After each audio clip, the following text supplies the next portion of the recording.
in microgravity to float, because most everything does float. However, sometimes something a little different happens. Sometimes you just might find a little pocket of gravity. Hier achter deze panelen wordt de urine opgevangen en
NASA's latest space dreams came crashing down in Central Australia today.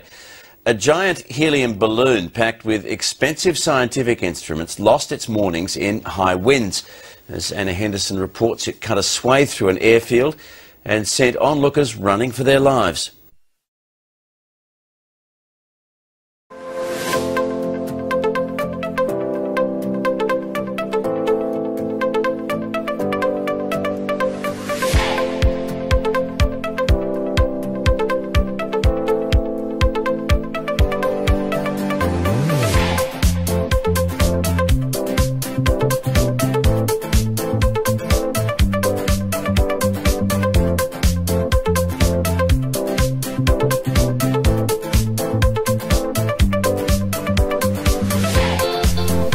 This is where the 60th south parallel is on a Mercator map. This is the 60th south parallel on a potential flat Earth azimuthal equidistant map. It seems that Antarctica constitutes the circular shore of the known world. But even if flat earthers had the money, we would still run into the Antarctic problem.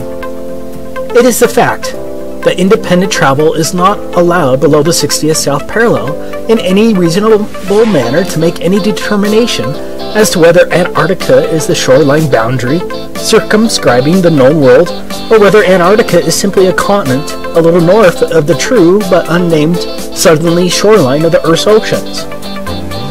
For all we know, Antarctica may be an infinite plain that is uninhabitable at further distances. Again, we don't know.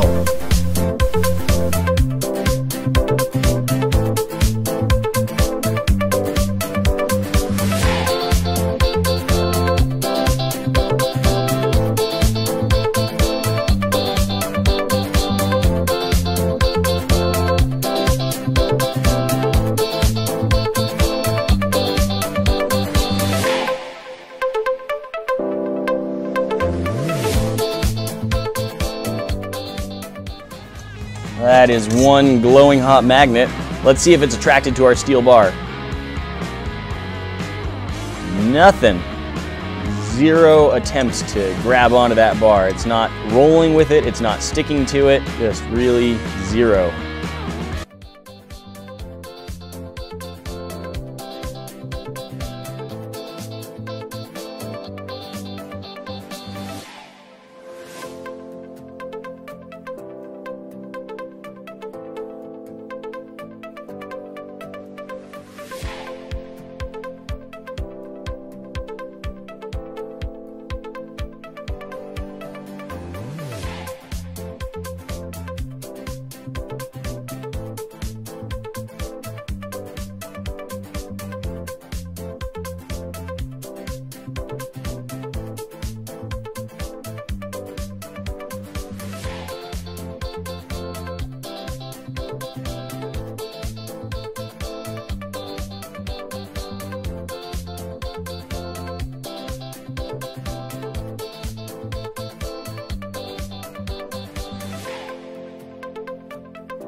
It says, at any moment, the atmosphere contains an astounding 37.5 million billion gallons of water in the invisible vapor phase.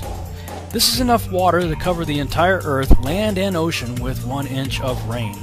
And of course goes on to talk about that as well. So, yeah, there's a lot of water in the atmosphere. I think we all kind of just know that, but I don't think we've ever really thought about what that means. And so, I'm thinking, if the atmosphere, especially over water, is made up of zillions and zillions of tiny convex drops of water, then collectively, perhaps they all combine to make one big convex lens, in which case it would act like a magnifying glass.